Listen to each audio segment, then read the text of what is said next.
തല മറന്ന് എണ്ണ തേക്കരുത് എന്ന് നമ്മൾ പലരും കേട്ടിട്ടുണ്ട്. എന്നാൽ എനിക്ക് നിങ്ങളോട് പറയാനുള്ളത്, നിങ്ങൾ തല മറന്ന് എണ്ണ തേക്കണം എന്ന് തന്നെയാണ്. ഈ കൊറോണ കാലത്ത് നമ്മൾ കുളിക്കുമ്പോൾ ദേഹമാസകലം സോപ്പിട്ട് കഴുകും. പക്ഷേ നമ്മുടെ തലയിൽ ഒരു തുള്ളി ഷാമ്പു ഇട്ട് ഈ തലയൊന്ന് കഴുകാനായിട്ട് എത്ര പേർ ഓർക്കാറുണ്ട്, ശ്രദ്ധിക്കാറുണ്ട്? ഈ ചർമ്മരോഗങ്ങൾ ഇപ്പോൾ വളരെ കൂടുതലായിട്ട് കാണാറുണ്ട്. അതും അലർജിയുടെ ഭാഗമായിട്ട് ഉണ്ടാകുന്ന ഒരു പ്രശ്നമാണ്. ഈ അലർജി ഉള്ളവർക്ക് വളരെ എഫക്റ്റീവ് ആയിട്ടുള്ള ട്രീറ്റ്മെൻറ്റ് നമുക്ക് മോഡേൺ മെഡിസിനിൽ കൊടുക്കാം. തല മറന്ന് എണ്ണ തേക്കരുത് എന്ന് നമ്മൾ പലരും കേട്ടിട്ടുണ്ട്. എന്നാൽ എനിക്ക് നിങ്ങളോട് പറയാനുള്ളത്, നിങ്ങൾ തല മറന്ന് എണ്ണ തേക്കണം എന്ന് തന്നെയാണ്. നമസ്കാരം, ഞാൻ doctor Bipin Jose, consultant pulmonologist and specialist in paediatric റെസ്പിറോളജി. തല മറന്ന് എണ്ണ തേക്കണം എന്ന് പറയാൻ പ്രധാനപ്പെട്ട കാരണം, ഞാൻ അലർജിയിൽ സ്പെഷ്യലൈസ് ചെയ്യുന്ന ഒരു ഡോക്ടറാണ് എന്നുള്ളത് കൊണ്ട് തന്നെയാണ്.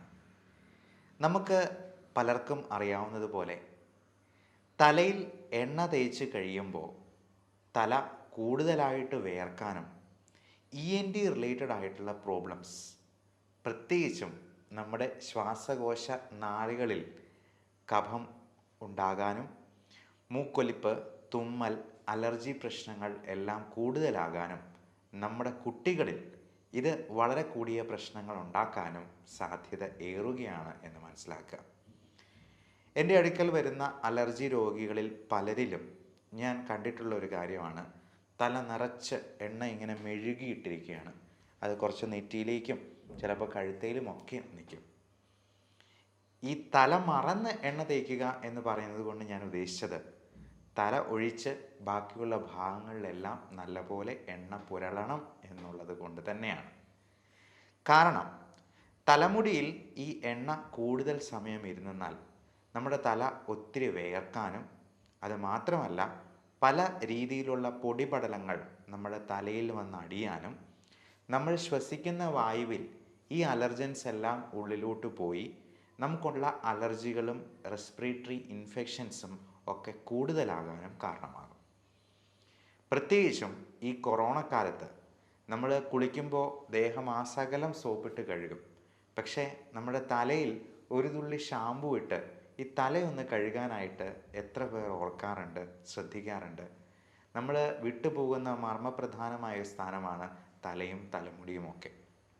അപ്പോൾ തലയിൽ എണ്ണ തേക്കുകയാണെങ്കിൽ കുളിക്കുന്നതിന് ഒരു അരമണിക്കൂർ മുൻപ് തേച്ച് പിടിപ്പിച്ചിട്ട് കുളിക്കുന്ന സമയത്ത് ഒരു തുള്ളി ഷാമ്പു ഇട്ട് അത് കഴുകിക്കളയുകയും കൂടെ ചെയ്യുക. ഇനി തല മറന്ന് എണ്ണ തേക്കുന്നതിനെ പറ്റി നമുക്ക് ചിന്തിക്കാം.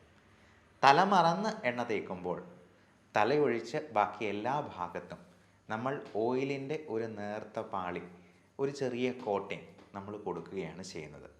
അത് നമ്മുടെ സ്കിന്നിൽ ആവശ്യമായ ഹൈഡ്രേഷൻ ഉണ്ടാകാനായിട്ട് കാരണമാകും. നമുക്കറിയാം, ഇപ്പോൾ പലപ്പോഴും സ്കിൻ ഡിസീസസിന് പ്രധാനപ്പെട്ട കാരണം ഈ ഡീഹൈഡ്രേഷൻ തന്നെയാണ്. അതായത് ആവശ്യമായ ജലാംശം നമ്മുടെ ചർമ്മത്തിൽ ഉണ്ടാകാതെ പോകുന്നത് കൊണ്ട് തന്നെ ചൊറിച്ചിലും മറ്റ് ഫംഗൽ ഇൻഫെക്ഷൻസും ഉണ്ടാകാനായിട്ടുള്ള സാധ്യത ഏറെയാണ്. അതുകൊണ്ട് പലപ്പോഴും നമ്മൾ ഒരു ഹൈഡ്രേറ്റ് ചെയ്യാനായിട്ടുള്ള ജെല്ല് വേറെ പ്രിസ്ക്രൈബ് ചെയ്ത് കൊടുക്കുകയാണ് ചെയ്യാറ്. അത് കുളിച്ചതിന് ശേഷം അല്പം നനവോടുകൂടി ഈ മോയ്സ്ചറൈസിങ് ജെല്ല് പുരട്ടാനായിട്ടാണ് നമ്മൾ പേഷ്യൻസിനടുത്തും പറഞ്ഞു കൊടുക്കാറുള്ളത്. അതോടൊപ്പം ധാരാളം വെള്ളം കുടിക്കാനും പറയും. ഒരു ദിവസം 3 ലിറ്ററെങ്കിലും വെള്ളം ആരോഗ്യമുള്ള ഒരാൾ കുടിക്കണമെന്നാണ് അർത്ഥം. കിഡ്നി രോഗികളിലും ഹൃദയത്തിൻ്റെ പമ്പിങ് കുറഞ്ഞിട്ടുള്ള രോഗികളിലും ലിവർ സിറോസിസ് പോലുള്ള പ്രശ്നങ്ങളുള്ളവരിലുമൊക്കെ ഈ അളവിന് കുറച്ച് റെസ്ട്രിക്ഷൻ ഉണ്ട്. 1.5 ലിറ്റർ അല്ലെങ്കിൽ 2 ലിറ്റർ എന്നൊക്കെ നിങ്ങളുടെ ഡോക്ടർ റെസ്ട്രിക്ഷൻ വെച്ചേക്കാം. കാരണം നമ്മൾ അതിൽ കൂടുതൽ വെള്ളം ഒരുമിച്ച് കുടിക്കുകയോ മറ്റോ ചെയ്തെന്നാൽ നമ്മുടെ ശരീരത്തിൽ എല്ലായിടത്തും നീർക്കെട്ടുണ്ടാകാനും അതിൽ ഏറിയ പങ്കും നമ്മുടെ ശ്വാസകോശത്തിൽ അടിയാനും ഒക്കെ സാധ്യതയുണ്ട്. പൾമണറി എഡിമ എന്നാണ് നമ്മൾ പൾമണോളജിസ്റ്റ് അതിനെ വിശേഷിപ്പിക്കുക. അപ്പോൾ നമ്മൾ തല മറന്ന് എണ്ണ തേക്കുന്നത് വഴി ഈ അധിക വെള്ളം കുടിക്കാതെ തന്നെ നമ്മുടെ ചർമ്മം മോയ്സ്ചറൈസ് ചെയ്യാനായിട്ട് നമുക്ക് സാധിച്ചേക്കും. ഈ ചർമ്മരോഗങ്ങൾ ഇപ്പോൾ വളരെ കൂടുതലായിട്ട് കാണാറുണ്ട്. അതും അലർജിയുടെ ഭാഗമായിട്ട് ഉണ്ടാകുന്ന ഒരു പ്രശ്നമാണ്. ഈ അലർജി തന്നെ നമ്മുടെ ശ്വാസനാളികളെ ബാധിക്കാം. മൂക്കടപ്പ്, തുമ്മൽ, കണ്ണ് ചൊറിച്ചൽ പോലുള്ള പ്രശ്നങ്ങളായിട്ട് വരാം. കണ്ണിൽ ചൊറിച്ചിലുണ്ടാകുമ്പോൾ നമ്മൾ അതിനെ അലർജിക് കൺജങ്ക്റ്റിവൈറ്റിസ് എന്ന് വിളിക്കും. മൂക്കിൽ പ്രശ്നം ഉണ്ടാക്കുന്നതിനെ അലർജിക് റൈനൈറ്റിസ് എന്ന് പറയും. ഈ അലർജി ശ്വാസകോശത്തെ ബാധിക്കുമ്പോഴാണ് നമ്മൾ അതിനെ ബ്രോങ്കിയൽ ആസ്മ എന്ന് വിശേഷിപ്പിക്കുക. അപ്പോൾ ഇത് സ്കിന്നിൽ അലർജി ഉണ്ടാക്കാതിരിക്കാൻ വേണ്ടിയാണ് നമ്മൾ ആവശ്യമായ ഹൈഡ്രേഷന് ഉപകരിക്കുന്ന രീതിയിൽ തലമറന്ന് എണ്ണ തേക്കാനായിട്ട് പറഞ്ഞു കൊടുക്കാറുള്ളത്. അപ്പോൾ എല്ലാവരും ഈ പ്രധാനപ്പെട്ട വിവരം മറ്റുള്ളവരിലേക്ക് ഷെയർ ചെയ്ത് എത്തിക്കാനായിട്ട് ശ്രമിക്കുക.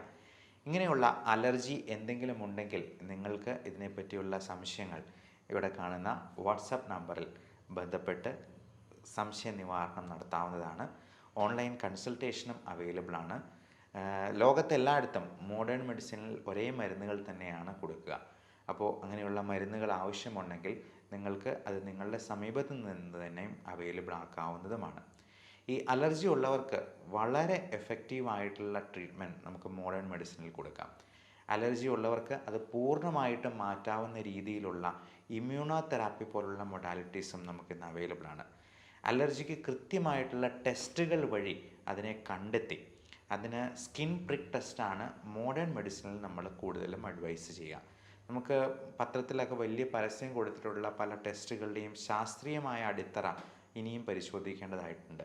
അതിന് കൃത്യമായ ടെസ്റ്റുകൾ ഇപ്പോഴും റിസൾട്ട്സ് അവൈലബിൾ ആയിട്ടില്ല.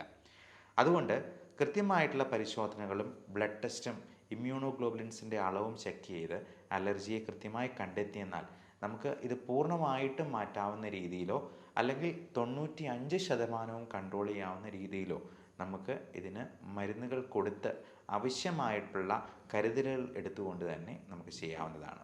ഇതിനൊക്കെ മുൻപായിട്ട് നമുക്ക് ചെയ്യേണ്ട കാര്യം അലർജി ഉണ്ടാക്കുന്ന അലർജൻസ് എന്തൊക്കെയെന്ന് കണ്ടെത്തി അത് പൂർണ്ണമായിട്ടും മാറ്റിയെടുക്കുക, നമ്മുടെ വീട്ടിൽ നിന്നും അതിനെ ഒഴിവാക്കുക എന്നുള്ളത് തന്നെയാണ്. അപ്പോൾ ഈ അലർജൻസ് എന്തൊക്കെയാണ് എന്നുള്ളതിനെ പറ്റിയും കൃത്യമായിട്ടുള്ള വിവരണങ്ങളും നിർദ്ദേശങ്ങളും നിങ്ങൾക്ക് തരുന്നതാണ്. Everyone stay healthy, stay safe. അപ്പോൾ നിങ്ങളുടെ കുട്ടികളോട് പീഡിയാട്രിക് പൾമണോളജിയിൽ സ്പെഷ്യലൈസ് ചെയ്തിരിക്കുന്ന ഒരു ഡോക്ടർ എന്ന നിലയിൽ ഞാൻ വീണ്ടും പറയുന്നു, തല മറന്ന് എണ്ണ തേൽക്കുക. നന്ദി, നമസ്കാരം.